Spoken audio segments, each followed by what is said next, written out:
আমার পেটে যখন সন্তান এলো তখন আমি সিদ্ধান্ত নিলাম সন্তানের জন্ম শ্বশুরবাড়িতেই হবে, বাবার বাড়িতে যাব না। কিন্তু শেষ পর্যন্ত এই সিদ্ধান্তে অটল থাকতে পারিনি। গর্ভধারণের পর থেকেই লক্ষ্য করলাম প্রবলভাবে পেটে ব্যথা করছে। ব্যথাটা এত তীব্র হচ্ছিল যে চলাফেরা করা কষ্টকর হয়ে পড়ল। স্বামীকে বললে সে ডাক্তারের কাছে নিয়ে গেল। ডাক্তার বললেন বিশ্রামে থাকতে। কিন্তু দু একদিন আমাকে শুয়ে বসে থাকতে দেখে শাশুড়ির মেজাজ খারাপ হয়ে গেল। তিনি একদিন রুমে এসে কাটা কাটা উচ্চারণে বললেন, সন্তান তো আমিও ধারণ করেছি, কিন্তু তখন তো তোমার মতো এভাবে শুয়ে বসে থাকিনি। এসব ঢং বাদ দাও। তারপর রুম থেকে বেরোনোর সময় গজগজ করে বললেন, যত সব ফাঁকিবাজ, কাজ না করার বাহানা। ডাক্তারের কথা আর মানা সম্ভব হলো না। প্রবল ব্যথা নিয়েও সংসারের কাজ করে যেতে লাগলাম। কাজ বেশি করতে হতো কারণ কাজের লোক রাখা শাশুড়ি পছন্দ করতেন না। আমার স্বামী ব্যবসায়ী, কিন্তু তখন তার ব্যবসা খারাপ যাচ্ছিল, তাই আগের মতো খরচ করতে পারছিল না। গর্ভকালীন সময়ে মেয়েদের যে বাড়তি পুষ্টিকর খাবার খেতে হয় এটা সে বুঝত। সে তার সাধ্য অনুযায়ী আমার জন্য দুধ, ডিম, ফলমূল কিনে আনত। বাড়ির সবার জন্য এসব খাবার কেনার সাধ্য তার ছিল না। অবশ্য আমার শ্বশুর তখনও চাকরি করতেন। এসব খাবার তিনি অনায়াসেই কিনতে পারতেন, কিন্তু তিনি তো তা করেননি এবং ছেলের আর্থিক সমস্যার কথা বিবেচনা না করে ছেলের ওপর ক্ষেপে গেলেন। স্বামীকে বললেন, তোকে জন্ম দিয়েছি, লালন পালন করেছি, বড় করেছি, আর আজ তুই বাবা মাকে ফল, ডিম, দুধ না খাইয়ে পরের ঘরের মেয়েকে খাওয়াচ্ছিস। এত নিচে নামলে কি করে তুই? শাশুড়ি তখন বললেন, বউ পেয়েছে, বউ, এখন কি আর বাবা মায়ের কথা মনে থাকবে? স্বামী তখন নরম সুরে বললেন, আমার এখন ব্যবসা ভালো যাচ্ছে না, তাই সবার জন্য ওসব খাবার কিনে আনতে পারছি না।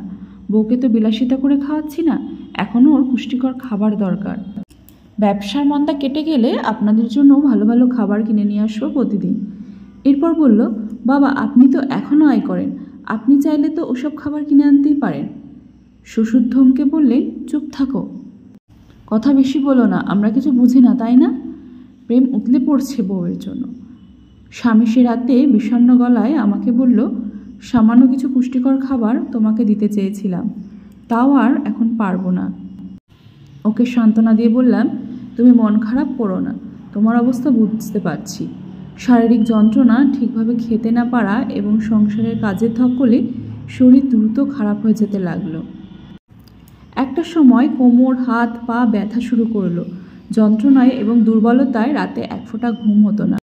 রক্তশূন্যতায় এবং পুষ্টিহীনতায় আমার অবস্থা যখন খুব বেশি অবনতি হয়ে গেল, তখন পেটের সন্তানের কথা ভেবে ভয় পেয়ে গেলাম।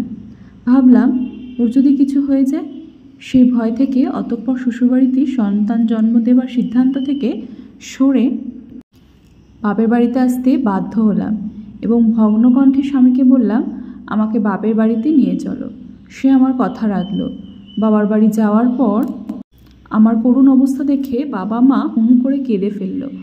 যাই হোক, যথাসময়ে আমার একটা ছেলের সন্তান হলো, যদিও ওর ওজন প্রয়োজনের তুলনায় কম ছিল। তবে আল্লাহর রহমতে আমি এবং ছেলে দুজনেই সুস্থ ছিলাম। 30 বছর পরের কথা। স্বামী এবং শ্বশুর শাশুড়ি মারা গেছেন। ছেলেকে বিয়ে করালাম। তারপর পুত্রবধূ যখন গর্ভবতী হলো তখন বউয়ের হাত ধরে বললাম, মাগো, তোমার যখনই কোনো সমস্যা হবে আমাকে বলবে, আর তোমার এখন ঘরের কাজ করার দরকার নেই।